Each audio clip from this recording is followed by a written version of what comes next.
Today I am going to be showing you how to recycle all those unloved needle felting sculptures and projects that you've done in the past that you just don't know what to do with. My name is Charlotte Allen and you have reached my channel, The Felting Alchemist. So today's tutorial is a festive tutorial. Now, I know for some of you this may be a tad early, but I'm feeling very festive at the moment and I felt the need to channel my festive feelings into some form of project for you guys. So today I'm going to be showing you how to make this super kitsch, super cool, some say a little bit tacky, but I don't care, Christmas wreath with my old needle felted projects on that I just didn't know what to do with. So here I've got an old seagull that I've never used. He was never quite up to scratch to sell, so I just kind of left him in a cupboard. I've got an old head that I made for a tutorial. I've also got some old worms that I made a long time ago as well, and again I just didn't know what to do with them. They were just kind of languishing in a cupboard, in the back of a cupboard somewhere, and I felt they needed to be resurrected.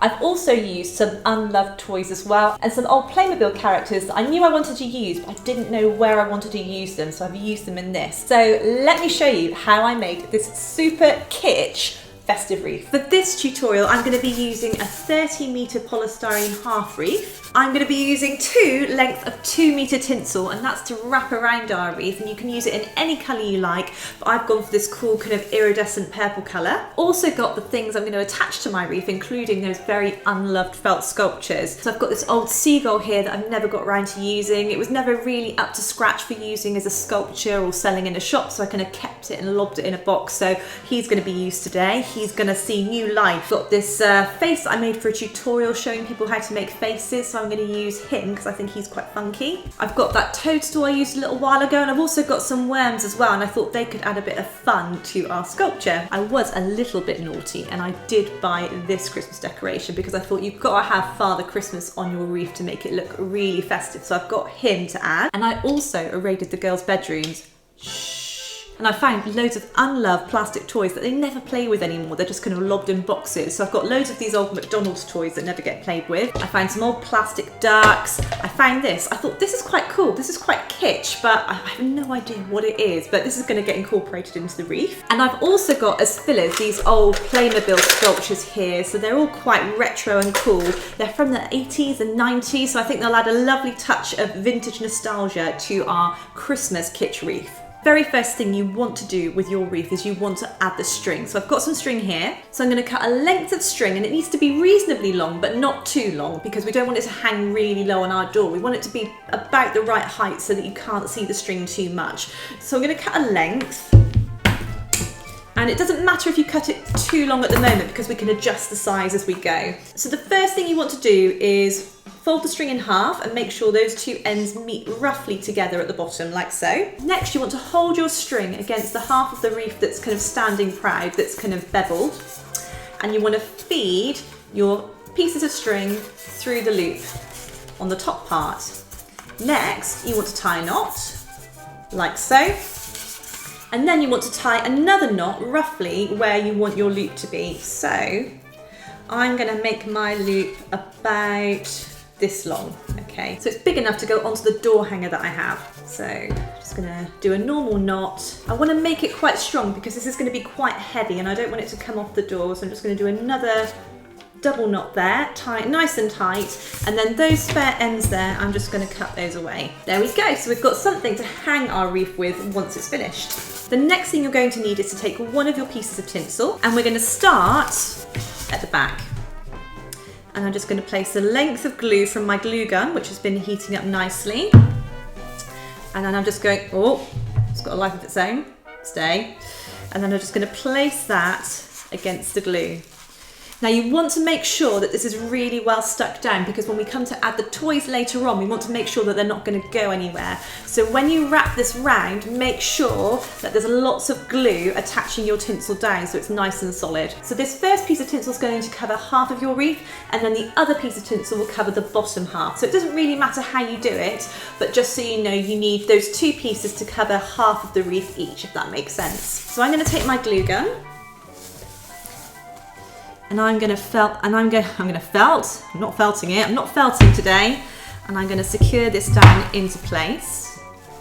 Careful you don't burn your fingers. Glue gun burns really, really bloody hurt. So don't burn yourself. Be kind to your fingers. So it's a bit tricky initially when you're getting those first lengths down because you're working with quite a long piece of tinsel. Oh, this glue gun I'm using as well is a Bosch one, and it's really good because it takes really large glue sticks as opposed to some of those smaller glue guns that you might find that tend to only carry kind of very small bits of glue, small glue sticks, and it tends to be that you end up replacing the glue quite a bit. So I'm just going to place my additional glue in there and then continue to stick this down. And you just want to keep going until you've used all your tinsel. So I'll see you in a minute once I've added everything.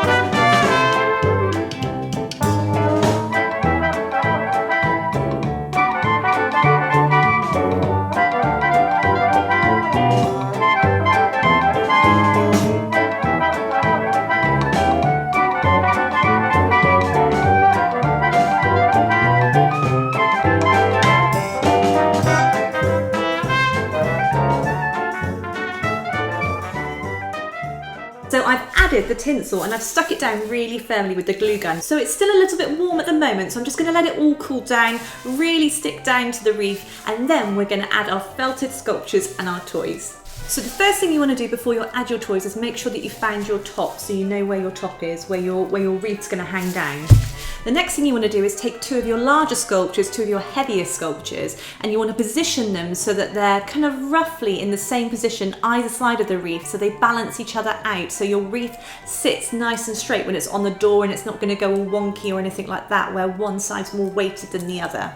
So I'm going to place my seagull, my felted seagull that I've never used, and I'm going to kind of sit him in here on one side like this. Then I'm going to take the dog and I'm going to place her on the opposite side around here so it kind of just distributes the weight nice and evenly. So I'm going to add those first.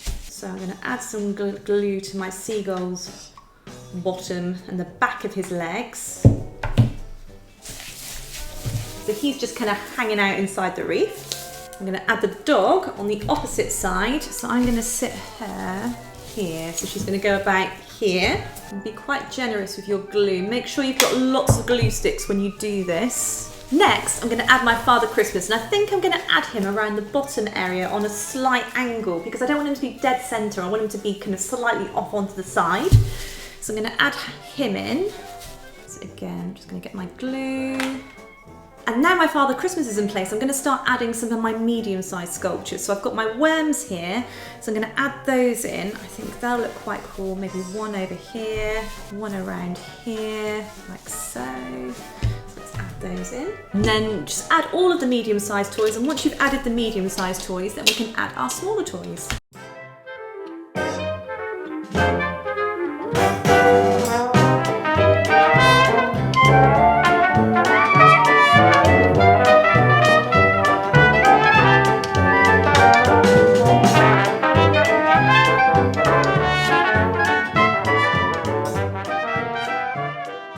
So now I've added in all of my medium toys, I'm now going to add in my smaller toys.